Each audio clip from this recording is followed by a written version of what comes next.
coaching decision to not put Ding in when Pharah can be so relevant on Numbani in this meta. You could already see Prophet is running the Pharah here, one of his more historically niche heroes, but one that he's very well versed on. Hurag, who played it back when, before the Overwatch League started.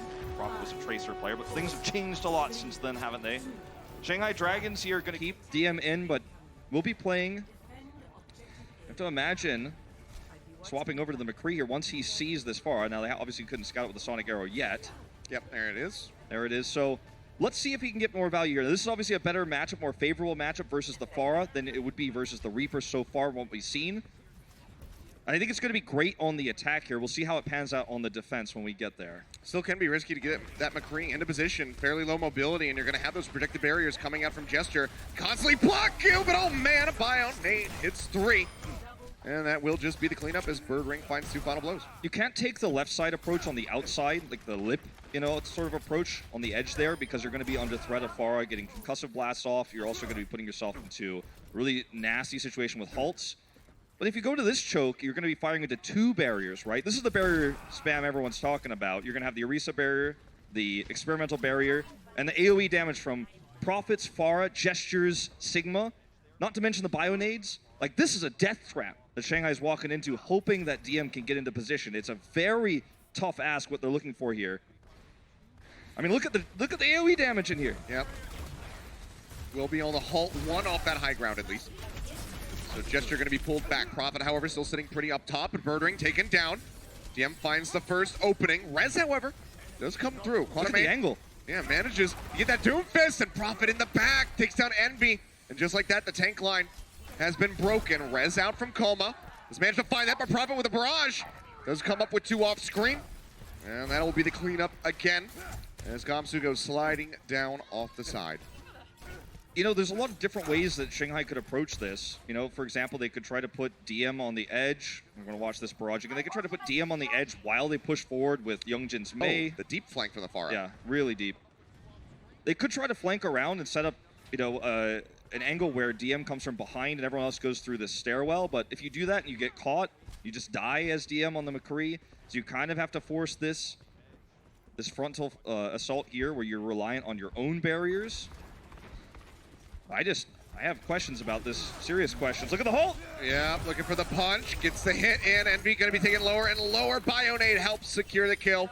As Gesture takes him down with a boulder. Kind of looks like a snowball in the icon there in the kill feed. But Rez goes through. Gesture just absorbs a bit of energy there on the exit. Look at the difference between how much Gesture as the defender is able to do in terms of damage versus Envy. He has his Gravitic Flux already, and let me tell you, it's going to be pretty potent in that choke point. Oh yeah. Envy doesn't have his. He's done so much less damage. He's just been kind of trying to get that barrier out there to protect against all the AoE and the flanks from Birdring, because he's on the other side. The Crossfire Rocket Punch is so terrifying. They're taking the main approach now in the front. Even still, a wider choke, but still a choke. They get pulled together, jump into the back, so the Nano goes forward on a Birdring, trying to help him survive. Bit of flux into the back, catches 2 around the corner. They try to go for that Meteor Strike combination, but doesn't lead to anything. In fact, DM just sets up the kill on the Birdring. It is at the cost of Youngjin. Birdring will be able to rejoin the action a lot faster than the Mei. I mean, we're down to 40 seconds. Shanghai needs to convert this into something. Yep, nearly looking like a full hold. Another barrage now online for Prophet. Feels his way back, gets topped up, jumps in the back as they halt everybody together! Oh, the combo as old as time. Gesture, or rather Fury in this situation, has the halt to bring together the enemy team, and Prophet profits from it. I mean, this is just insane. Look at the stagger now on a Gamsu.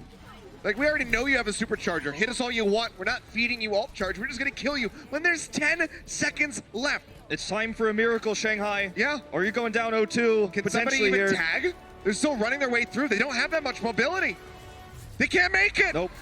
This is a disaster. Oh, man. London Spitfire playing this map like a fiddle. So easy to control the choke. Shanghai Dragons playing into the setup of the London Spitfire, the AoE damage, the choke, the Bionades, the Gravitic Flux, halts incredible from Fury. It's Gesture all throughout stage 4 we saw doing that, but roles are swapped here as Gesture becomes the first main tank player to dominate on Sigma here in the play-in tournament.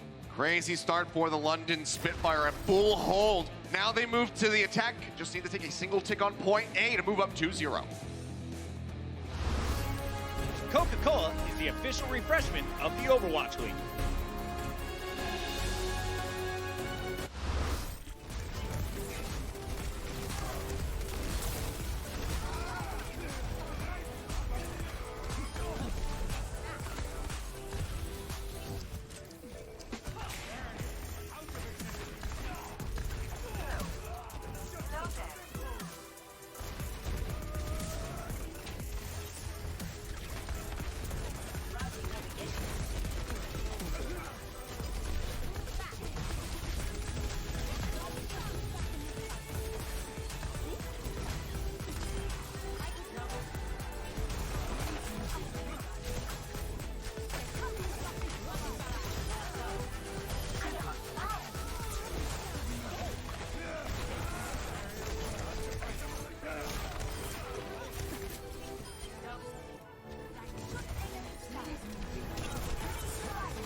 And welcome back. We are halfway through Nimbani. London Spitfire looking to move up 2-0. A very dominant start on Shanghai's map pick here in Hybrid. They got full held at point A. Now London just needs to take a single tick, 33.3% on point A, and they move up 2-0. Fury has been a huge boon for this team on the Diva all year long. As incredible ultimates negated. The list goes on in terms of how many times in impactful matches he won the map for them by absorbing, a Graviton Surge, a Blizzard, Dragon Strike. But now he's flexed over. He's been an incredible flex. He's played DPS before. He's played the Hog, the Diva. Now he's playing Orisa. And as I say it, he's actually playing Wrecking Ball. Yep. He has set up so many of those fights with his ults. Shanghai Dragons again have DM here on the McCree. It's a good response to what London Spitfire are running. But there's so much variance right now in this meta. If you get picked once, if there's no res available, you really put all your eggs in one basket with this one.